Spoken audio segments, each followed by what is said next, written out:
दिल्ली के अंदर लगभग 2 लाख लोग ई रिक्शा चलाते हैं, तो 2 लाख परिवार ई रिक्शा से अपनी रोज़ी रोटी कमाते हैं। और ये ई रिक्शा बहुत सारे लोग दिल्ली के अपने घर से मेट्रो स्टेशन जाने के लिए और वो लास्ट माइल कनेक्टिविटी जो कहते हैं उसको इस्तेमाल करते हैं। लेकिन पिछले 1.5 महीने से दिल्ली के अंदर ई रिक्शा बंद हैं। फरवरी के महीने में हाई कोर्ट का ऑर्डर आया था जिसमें कोर्ट ने बोला था कि इसके ऊपर पॉलिसी बनाई जाए, ई रिक्शा को गवर्न करने के लिए पॉलिसी बनाई जाए। पहले 3 महीने तक कांग्रेस ने पॉलिसी नहीं बनाई। कहा जाता था कि पॉलिसी पैरालिसिस से सफ़र करती है यूपीए की सरकार। लेकिन 26 मई को बीजेपी की सरकार आई और 26 मई से लेके आज तक बीजेपी ने भी इसके ऊपर पॉलिसी नहीं बनाई। 17 जून को गडकरी साहब ने रामलीला मैदान के अंदर ऐलान किया था कि वो इसके ऊपर जो 250 वाट जो कानूनी अड़चने हैं वो अड़चने तुरंत दूर करेंगे। 250 वाट से 600 साढ़े 600 वाट तक ले जाएंगे। इनके रजिस्ट्रेशन की ज़रूरत नहीं पड़ेगी। 100 रुपये में आईडी कार्ड दे दिया जाएगा। दीनदयाल उपाध्याय स्कीम में लोन दिया जाएगा। लेकिन वो सारी कोई भी चीज़ लागू नहीं की गई और उसके बाद कोर्ट के में हेयरिंग के ऊपर हेयरिंग होती रही और ई रिक्शा को बैन कर दिया गया।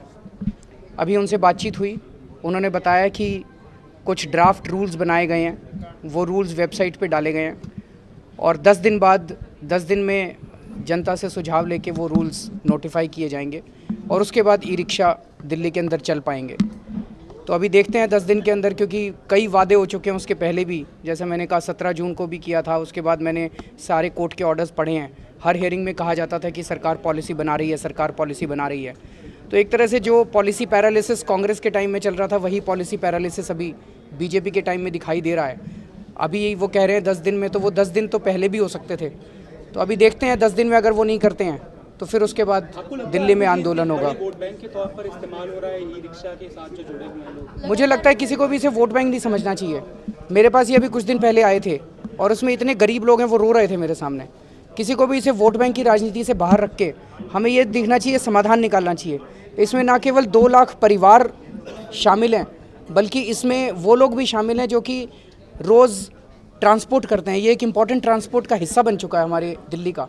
दूसरा, ई रिक्शा वालों ने बताया कि लगभग 1000 से ज़्यादा ई रिक्शा पुलिस के थानों में जब्त हैं और अगर जितने ज़्यादा दिन जब्त रहेंगे किसी की बैटरी निकाल ली जाएगी, किसी की कुछ भी नहीं बचेगा उन ई रिक्शा के अंदर। तो अभी गडकरी साहब से हमने कहा और गडकरी साहब ने तुरंत पुलिस कमिश्नर साहब से फ़ोन पे बात की और उन्होंने कहा है कि अब अगर ये जिन जिन की ई रिक्शा जब्त है वो अगर निचले कोर्ट में जाएँ और अपनी रिक्शा वापस मांगे तो पुलिस उसको ऑब्जेक्ट नहीं करेगी, इनकी रिक्शा वापस कर देगी। लग रहा है कि मैन्युफैक्चरर ने जो लोगों को ठगाया, क्या कहेंगे? क्योंकि बीजेपी के मैन्युफैक्चरर ने ठगाया लोगों को। देखिए, किस तरह से देखेंगे, चूंकि प्रदेश में मुझे लगता है कि आज ओवरऑल पिक्चर यही है कि 100 दिन के अंदर जिस तरह से भ्रष्टाचार और महंगाई बढ़ी है, जो लोगों की उम्मीदें थी वो उम्मीदें टूट गई हैं, लोगों के साथ धोखा हुआ है।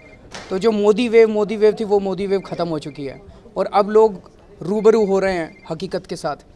तो आज के रिज़ल्ट का एक यही संदेश है।